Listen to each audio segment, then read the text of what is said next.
Hello, and welcome to this month's edition of the School Zone. I'm your host, Jeff Little. We begin tonight's journey into the School Zone with a look at an ELL class at Whittier Middle School. We'll see one way these students are learning English. My name is Arlene Schneider. I'm the ELL teacher at Whittier Middle School.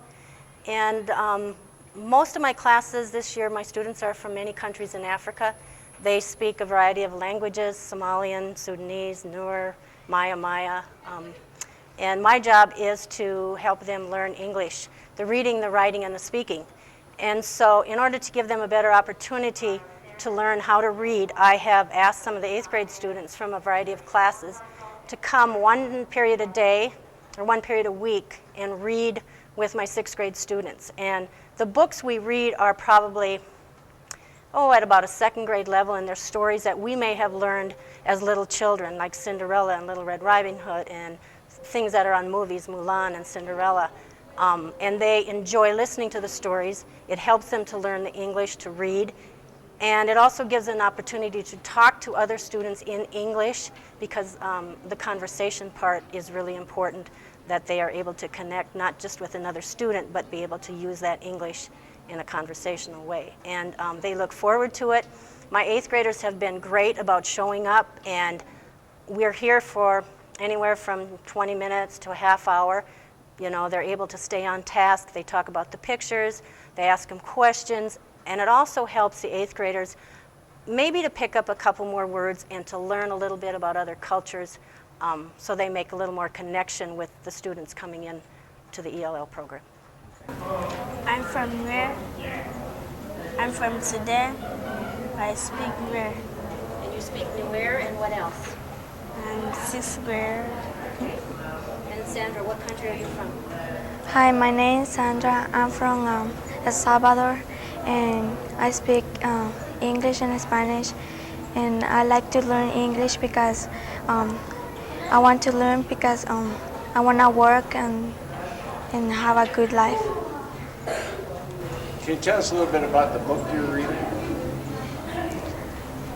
It's about the girl she was her only stepmother, so the another mother don't like her, and she only like her two daughters, and she don't like another one. So she go to her another mother. She give her a life to be safe. Were you reading Cinderella? Yeah. Okay. What do you like best about reading together? It's best about reading because she make me speak English better, because I don't speak much English. She teach me a lot of things for the book, everything. I see the picture, she told me everything, so I learn from her. Want to say anything about that? What do you like about the reading, Sandra? I like that to read because I want to learn more English and go to college and. Okay. ELL students at 6th grade level, they're basically there to learn English. Is that correct? Correct. They do go into a science and a social studies, art, math, all of those classes. They have like social studies, science, and math with another teacher who teaches just a small class of ELL students in a more segregated program. But you know, music, art, encore classes are all with the large population. Now each student obviously is different in the way they learn. How long will these students have to stay in a special ELL class? Through high school, or will some of them move on? They take a test every spring, and according to how they score on that test, depends upon what classes they take the next year and how long they're in the program. The students I have this year differ from last year because many of the students you see here probably did not have any education or very little in their own country. So if they came in as a 10-year-old or a 9-year-old or an 11-year-old, they were basically non-readers, and maybe non-readers in their own language, maybe from a refugee camp or somewhere where education was not a priority in their lives. And so we start from the basics, basic words that children learn when they're first learning English. And that's kind of where we start with. Some years we've had students who came in who have had prior English in their own country, or have even had schooling in their own language, which is a great benefit then to pick up another language because it kind of all, melts together. So this group, I would say, is probably going to be in the ELL program through middle school, and then of course in high school, we a lot of times start them out in ELL classes because they need those credits. And then according to the testing, as we move them out, as fast as we can, or as fast as they're able to understand the language and be able to keep up. But on the other hand, the teachers in the classrooms also modify so that, they might not be up to the grade level, but then they're able to absorb a lot of content and a lot of English with modifications within the regular class. My name is Jamal, and I'm from Africa in Sudan. I moved here with my family because there was a war going on in Sudan, and my mom was afraid we'd get hurt. When we got here, I think it was the year 2000, 2001. I'm not really sure though.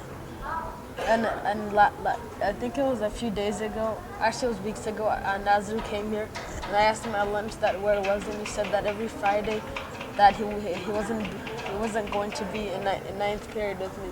So I asked him, so then he told me, and then I asked him if I can come here and do this too with him.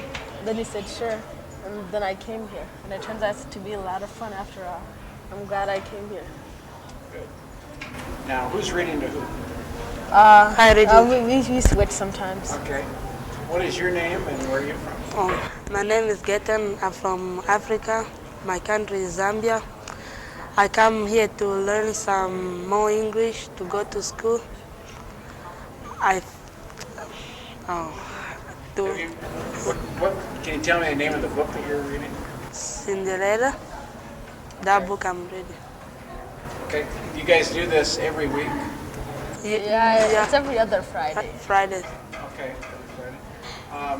What's it like having someone else to help you along to learn to read? Some friend. It's like a friend helping you. Do you like being able to read to your friend here? Yeah. What's the hardest thing about living away from your country and living here? Because our country, no food, no houses, and people die of war, fight. Okay. And do you guys like the cold weather? No. No. I like it better when it's in the summer. You like the country but not the cold weather? Yeah. But summer is more better. All right. Anything else you want to tell us about? No, nothing else. Okay. Thank you. Thank you, guys. Bye. My teacher, Miss Nelson, asked for volunteers to read for EL students, and I volunteered. So. What's it like coming here on Fridays and reading to your friends? It's pretty cool. It's fun. Okay, there's a lot of talk about students from other countries having to perform in tests. Is that a problem that you face on a constant basis with these students? They are expected to take regular 6th grade academic tests, which we know they can't read, but in order to get that basic level of where they start with and where they're progressing. And it's really it's frustrating for me and it's frustrating for them. I can read much of that Dakota step to them, and that does help them. But still, it's a lot. Even if I read it to them, they still don't understand what the words mean. But they try their hardest, and they do their best, and we tell them, you just do your best, and so they're pretty compliant. That's kind of a unique program. Do you find joy in helping these people learn English? They're a great group of kids. They really have a desire to learn, and sometimes with the numbers we work with, it would be helpful if we could have a little more, mentoring or helping, like with the 8th graders here. But if you see them in this situation, they just absorb the books, and they laugh at things that they're first hearing and being able to understand. And so like I say, I really enjoy it. And you see progress, from one year to the next. You see them growing, you see them learning. And so yeah, it's been a real fun experience and a real rewarding experience for myself. K-Learn TV was invited to the Robert Frost Kindergarten to see how they begin their mornings. We'll find out how these morning meetings are important to the growth of these young students. My name is Karen Halverson, and I am a kindergarten teacher at Robert Frost Elementary. And I'm here today to talk about the morning meeting that we've started this year. Several classrooms in our school have started morning meeting as a way to start our day and really set the tone for respectful learning. Morning meeting provides us with a routine to maximize the safe, friendly learning environment that we want to set up. We want to establish a climate of trust in the classroom and meet each child's need for a sense of belonging and a sense of significance. And the morning meeting really helps us to do that. Morning meeting also teaches the students a set of social skills and teaches them to be cooperative and assertive and responsible and empathetic with each other. The framework of the morning meeting starts out with some news and announcements. We kind of talk about our schedule for the day, and then we circle up for morning greeting. And in this routine, each student greets another student, and we have lots of different ways that we do that.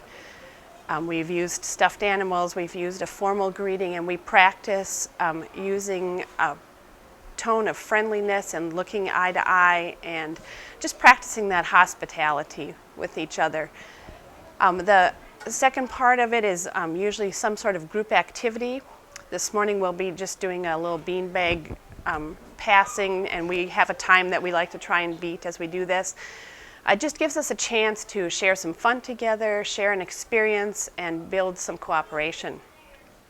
The third part of the morning meeting that you'll see is a sharing time, and it gives the students a chance to share with each other. We practice oral language skills, we practice listening to each other, and again that knee-to-knee and eye-to-eye contact to really get to know the other kids in the room, but also practice those skills of listening. Some of the results I've noticed from establishing these morning meeting routines is that that atmosphere of that morning meeting has really spilled over to the whole day. The students work more cooperatively with each other. I really notice them being caring and practicing those listening skills in their daily routine. I also have noticed that that sense of belonging and trust has enabled those students to take risks. I have more students volunteering answers. I have more students trying new things and risking their learning and in an environment that they have come to know as safe and caring and friendly. The morning meeting routine has really made an impact on my classroom environment. It's really had an impact on the students' social skills and my teaching practices. Hello everybody, how do you do? How are you today? All right, let's circle up for morning greetings. That's right, we want to use people's names when we say the greeting. Good job. Sydney? Don't say it in loud voice. Right, we need to use a nice classroom voice, don't we? We want to be able to hear you. Jordan? You don't want to yell like, ah, come on. That's right. And who gets to get the beanbag? No. The person whose name is called, right? And you don't do it funny. Right. Today is a day to use a respectful morning greeting. All right. Good morning, Kunal. Good morning. Yeah, I just said him. Just said come on. With thumbs up if you need a turn. Yep. Thumbs in if you have a You already had a turn. Good morning, Rourke. Good morning. Go.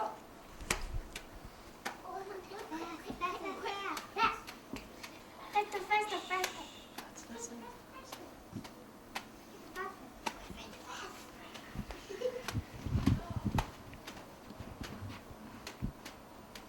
You heard a beat? Yep, you can hear the beat, can't you?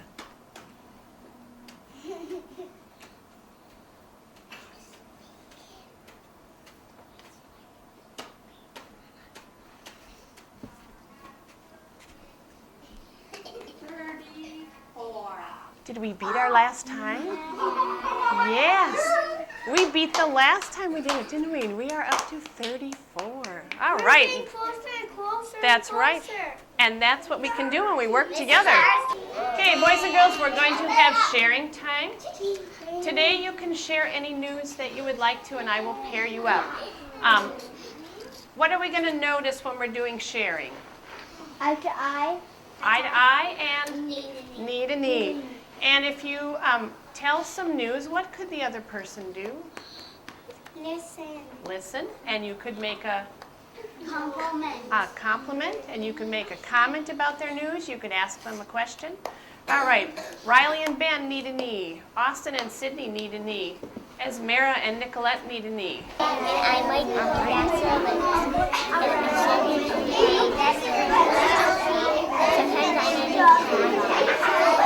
All right, boys and girls, does anybody have any of their partner's news to share? Ben. My partner is Riley, and she says that she has a word on too. Anybody have a question? What is your bottom? Anybody have any question for Riley about that? Terry? Are you excited? It's hard to lose a pet, isn't it? Yep.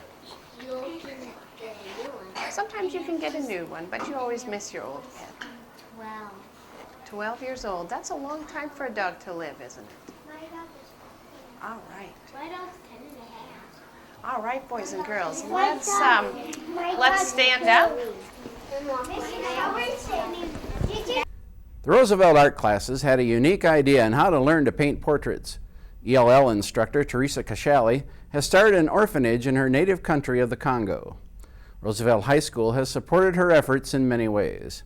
Now the art classes are painting portraits of the orphans, and these paintings will soon adorn the walls of the Kashali orphanage. My name is Teresa Kashali, and I am originally from Central Africa, the Republic Democratic of Congo. And I went back last summer and just to help set up an orphanage, because in Congo right now we have 4 million children orphans outside as a result of AIDS and HIV and the civil war that started, that's happening between 1998 to 2003. So that's really caused many people lives. So we have 4 million people who died and 4 million orphans living in the Congo right now. Okay, can you tell us a little bit about the children and what kind of things you hope to do for them while they're at the orphanage? The children that we are helping right now at the Kashali orphanage, we have 12 girls and we have 1 boy. We started with 10 girls, and then 3 months ago, a mother passed away, and then they brought 3 children on our doorsteps. So we took them in, and we're keeping them. But the kids, the ages of the children, ages 7 to 13, and we have now the 13-year-old kids now are turning 14, and we are giving them shelter. We provide food and education. They do not go to school. We don't have school in the orphanage. They go outside, but they have a tutoring program at the orphanage because this is the first time for them to be in school. And so they are very far behind, but with tutoring, and we have a full-time teacher who does the tutoring and then just supervising the classroom work. So the goal for the children, as you know, in Africa, it is still difficult with the economy and with the government. The government doesn't really provide anything for the children, for schooling, even for adults. So we're providing this. We're hoping that by the time they finish high school, the kids will have at least basic needs, and they need just to survive in the country. And hopefully they're going to come back and work at the orphanage and help others children in the Republic Democratic of Congo. Now, can you tell us about the art students here at Roosevelt and what they're doing to play a part in this? Roosevelt High School has been very, very involved with the Kashali orphanage. They raise a lot of money for the orphanage. When I took my first trip to Congo, the students, we surprised them because we didn't even prepare them. In 20 minutes, Mr. Donovan asked the students to help, and they put their hands in pockets, and they came up with 650. That was almost the last day of school. And then I came back, and during the winter time, Christmas break, they raised about 7,000 in school, and a huge amount of money went to the orphanage, 3,750. The kids put it to the Kashali orphanage. And the art, the teachers also have been so involved, and the art kids wanted to do something, a gift for the Kashali orphanage. These kids, these are the first pictures. They don't have any opportunity, and they've never been in a picture, so these were their first pictures, and we wanted to surprise them with a portrait. And the art students took their photos, and then they made these wonderful pictures for them for Christmas gift. So. Anything else you want to tell us? I am so thankful for Sioux Falls community, the way they have been so involved with the Kashali orphanage and with Africa in general. I feel very, very welcomed in this place, and the people at this place really care about children, not only children in the United States, but they showing the acts of love and kindness just to touch the rest of the world. So I'm very thankful for the kids at Roosevelt. Good morning. My name is Marcia Selly. I'm an art instructor at Roosevelt High School, Sioux Falls, South Dakota. I've been a teacher for 20-some years in the art departments throughout the city. I recently took on a venture that is quite dear to my heart and to the hearts of many people at Roosevelt. Last year, Teresa Kasheli, a teacher here who is originally from Africa, decided to open an orphanage for young girls.